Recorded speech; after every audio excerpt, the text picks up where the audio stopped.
खट्टा खाने वाली चुड़ैल। रात को अचानक राधिका मौसी को किचन से कुछ गिरने की आवाज आई। उन्होंने बाहर निकल के देखा तो किचन में उन्हें कोई सफेद साड़ी में दिखा। वो चीख पड़ी, हे भगवान, आलतू जलाल तू आई बला को टाल तू, आलतू जलाल तू आई बला को टाल तू। राधिका मौसी को चीखते सुनकर श्रवण बाहर आता है भागते हुए। अरे माँ, क्या हुआ? क्या देख लिया? दादी माँ आ गई क्या सपने में? अरे बेटा, रसोड़े में देख तो कौन है? श्रवण रसोड़ी में झांक कर देखता है और उसे कोई नहीं दिखता अंदर। अब रसोड़ी में तो कोई नहीं है माँ। कोई सफेद साड़ी में नहीं है क्या? नहीं माँ, कोई भी नहीं है।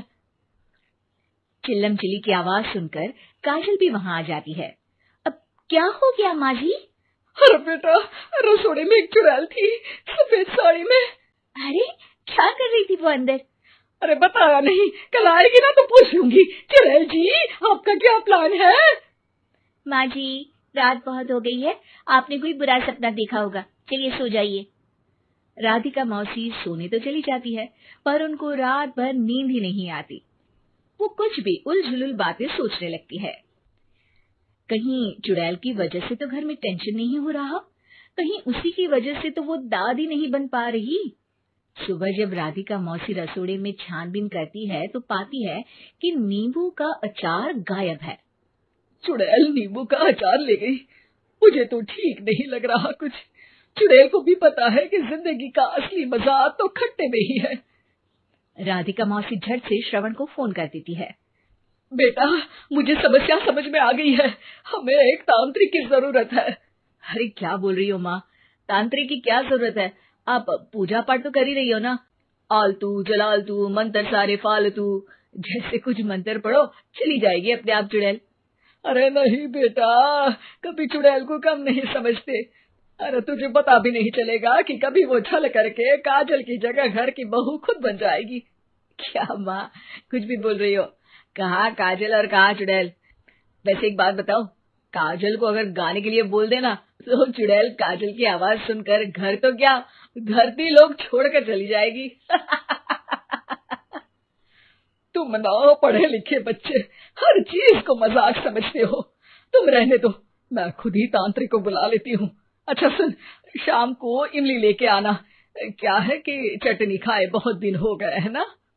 नहीं माँ, इमली तांत्रिक से ही मंगवा लो ना, आटा वगैरह भी उसी से पिसवा लेना। देखो मुझे काम करना है।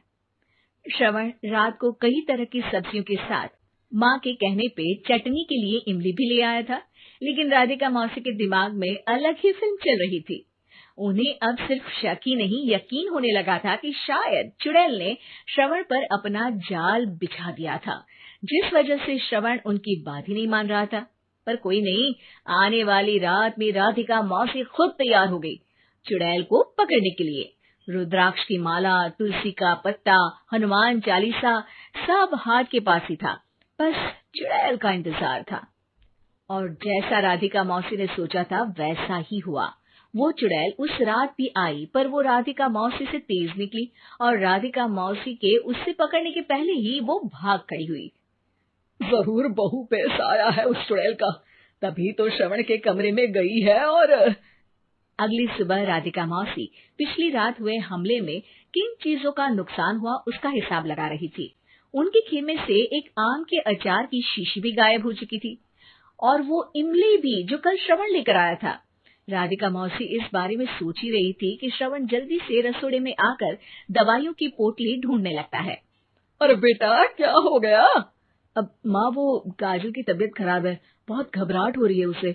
हे भगवान, मैंने पहले ही कहा था कि तांत्रिक को बुला लेते हैं, पर नहीं। अब देखो, उस चुड़ैल ने काजल को अपने वश में करना शुरू भी कर दिया है। हालांकि श्रवण भूतों में विश्वास नहीं करता था, पर अब वो भी डर जाता है और राजी हो जाता है एक तांत्रिक को बुलाने के लिए। कुछ ही घंटों में तांत्रिक आ जाते हैं और राधिका मौसी तांत्रिक जी को सब बता देती है। घोर संकट, घनघोर संकट, चुड़ैल को मारू जोर चाकट, ओम भट स्वाहा खटखा के आहा। अरे ये क्या मंत्र है? मेरे खुद के ओरिजिनल मंत्र है, कल रात को ही लिखे हैं। अच्छे लगे तो दाद चाहूंगा। एक और मंत्र सुनो, अर्ज किया है, आब्राकडाब्रा, दिल्ली, बम्बई, आगरा, चंदा मामा सोबरले, सिरनमा मुजारा। ये मंत्र है? अरे कोई चालीसा वालीसा पढ़ो ना। वक्त कम है, 40 नहीं पड़ेंगे, 20-25 में काम चलाना पड़ेगा। अलक निरंजन जाके लंदन, मुफ्त का मंजान घिस मेरे लंदन। अरे जल्दी करो तांत्रिक जी, जल्दी करो। तांत्रिक अपने उल झलूल मंत्र पढ़ने लगता है। श्रवण को तांत्रिक पे शक होता है। वो अपने एक डॉक्टर दोस्त को कॉल कर देता है ताकि कोई अनहोनी हो तो इमरजेंसी में चीजें मैनेज हो जाए। तांत्रिक धुनी रमाता है, जिसकी वजह से कमरे में काफी धुआं हो जाता है और जिसकी वजह से बहू की घबराहट बढ़ जाती है। अब भागेगी चुड़ैल। हाँ। बहू खांसते हुए धुएं से बचने के लिए बाहर चली जाती है। अरे भाग रही है, भाग रही है। पीछे पीछे श्रवण भी जाता है। बहू एक सोफे पर बैठ जाती है। तभी डॉक्टर दोस्त आ जाते हैं और श्रवण को पानी लाने के लिए कहते हैं। थोड़े चेकअप के बाद डॉक्टर कहते हैं, मेरे हिसाब से जाप का काम पूरा हो गया है। क्या मतलब? अरे कुछ भी नहीं माँ, कोई चुड़ैल नहीं है, खुशखबरी है, अब दादी बनने वाली है। मगर वो सब अचार के डब्बे। श्रवण दोनों अचार के डब्बे अपनी माँ को दिखाता है, जो कि उनके बिस्तर के नीचे छुपे हुए थे।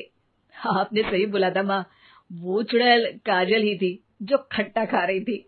हमें कल ही पता चला, पर हमने आपको ये तांत्रिक वाला काम करने दिया ताकि आपको भरोसा हो जाए कि भूत वगैरह कुछ होता ही नहीं। अच्छा, ये तो बड़ी खुशी की बात है। पर बेटा मुझे एक झाड़ू तो ला दे। क्यों माँ? ये तांत्रिक का भूत उतारती हूँ मैं। अब तांत्रिक राधा मौसी के डर से घर से भाग निकलता है और राधा मौसी उसके पीछे भागती है। अरे संकट ये घनघोर है, तांत्रिक मुआ चोर है।